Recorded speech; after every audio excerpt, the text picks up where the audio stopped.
Good morning students. OSDT academy சார்பாக உங்கள் அனைவரையும் வாழ்த்தி வரவேற்கிறேன். 2024க்கான இந்தியன் நேவிக்கான நோட்டிஃபிகேஷன் வந்தாச்சு. ஆல்ரெடி இந்த நோட்டிஃபிகேஷனை நம்ம குரூப்பில் சென்ட் பண்ணியிருக்கிறோம்.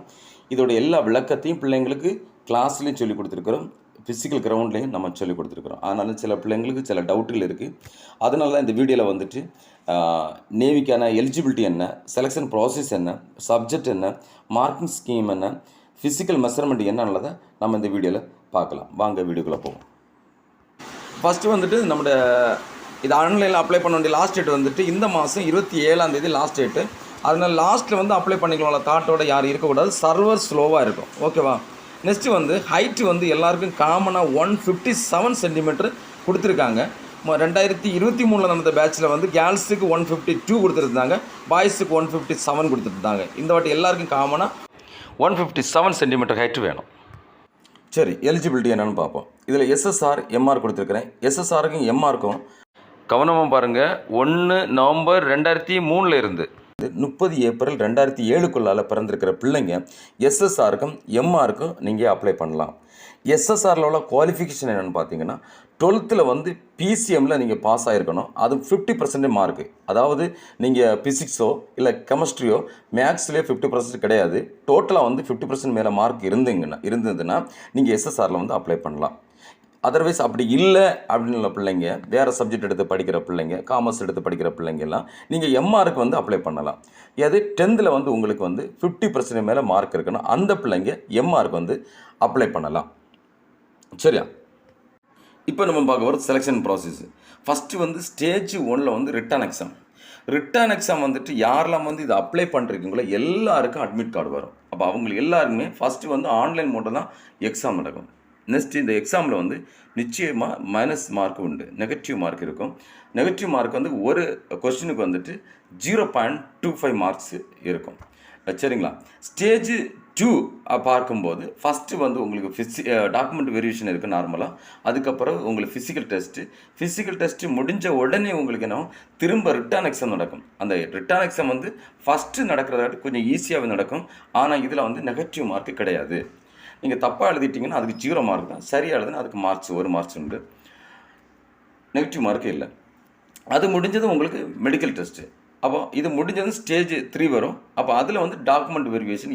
லாஸ்ட்டு டாக்குமெண்ட் வெரிஃபிகேஷனில் நிச்சயமாக உங்கள்கிட்ட போலீஸ் வெரிஃபிகேஷன் சர்டிஃபிகேட்டு, உங்கள்கிட்ட கேரக்டர் சர்டிஃபிகேட் எல்லாமே டாக்குமெண்ட்டில் எல்லாமே நீங்கள் ஒரிஜினல் தான் ஷோ பண்ண வேண்டியது இருக்கும். ஓகேவா? நம்ம சப்ஜெக்ட்டு சைடில் பார்க்கும்போது SSRல வந்துட்டு டோட்டல் வந்து 100 மார்க்ஸ், 100 கொஸ்டின். அதில் மேக்ஸில் வந்து 25 மார்க்ஸு, இங்கிலீஷில் 25 மார்க்ஸு, சயின்ஸில் 25. அப்போ சயின்ஸில் வந்துட்டு ஒரு 4-5 கொஸ்டின் வந்து கெமிஸ்ட்ரி பயாலஜியில் கேட்குறது வாய்ப்பு இருக்குது. ஃபிசிக்ஸில் வந்து 20லேருந்து 21 கொஸ்டின் வரைக்கும் ஃபிசிக்ஸில் கேட்குறதுக்கு வாய்ப்பு இருக்குது. ஜிகேல 20 கொஸ்டின் கேட்பாங்க. 4-5 கொஸ்டின் வந்து ரீசனிங்கில் கேட்குறதுக்கான வாய்ப்பு இருக்குது. அப்போ SSRக்கு வந்து அப்ளை பண்ணுற பிள்ளைங்களுக்கு இதுதான் உங்களுக்கு சிலபஸ். ஓகேங்களா? நெக்ஸ்ட் வந்து MRல வந்து அப்ளை பண்ணுற பிள்ளைங்களுக்கு மேக்ஸில் வந்து 12 மார்க்கு, சயின்ஸில் வந்து 13 மார்க்ஸு, ஜிகேல 25 மார்க்ஸ். இந்த மேக்ஸு சயின்ஸு எல்லாமே உங்களுக்கு 10th உள்ள சிலபஸை கவர் பண்ணி தான் இந்த MRல உங்களுக்கு கேட்க போகிறாங்க. ஓகேவா? நெக்ஸ்ட் வந்து மார்க்கிங் லிஸ்ட் நம்ம பார்க்க போகிறோம்.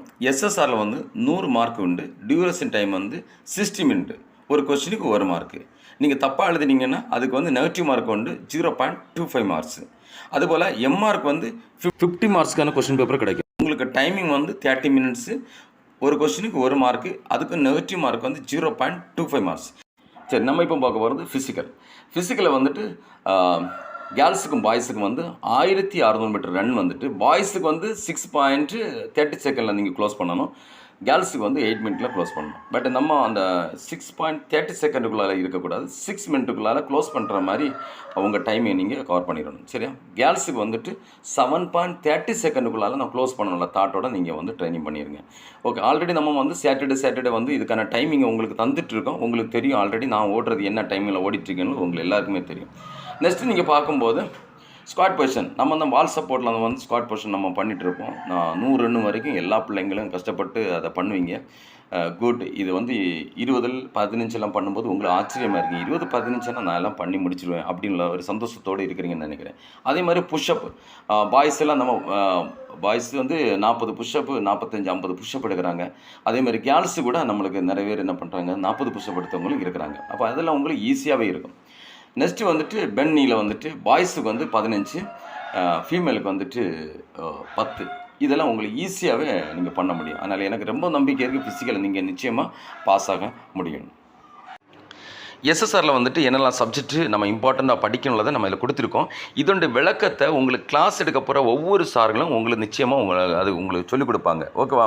நெக்ஸ்ட்டு எலிஜிபிலிட்டியாக இருக்கிற எல்லா பிள்ளைங்களும் சீக்கிரமாக இதுக்கு அப்ளை பண்ணிவிட்டு மண்டேலேருந்து கிளாஸ் ஆரம்பம். ஆனால் அந்த மண்டேக்கு முன்னாடி எல்லா பிள்ளைங்களும் அப்ளை பண்ணிவிட்டு இந்த கிளாஸில் ஜாயின் பண்ணிக்கோங்க. ஓகே, ஒரு தாட்டோடு தான் இந்த அகாடமியில் வந்தீங்க. நான் ஒரு ஜாபுக்கு போகணும், அந்த ஜாப் ஆப்பர்ச்சுனிட்டி உங்கள் கையில் வந்திருக்கிறது. லைஃப்பை பிரைட்டாக மாற்றக்கூடிய நல்ல ஒரு நேரம் இப்போ உங்கள் கையில் வந்திருக்கிறது. ஓகே, இந்த உலகம் நம்மளை சோதிச்சுட்டா இருக்கும். சோதிப்பது காலமாக இருந்தாலும் சாதிப்பது நீங்களாகவே இருக்கணும். எனிவே இந்த ஆப்பர்ச்சுனிட்டியை பயன்படுத்தி உங்கள் லைஃப்பை பிரைட்டாக மாற்றிக்கோங்க. தேங்க்யூ.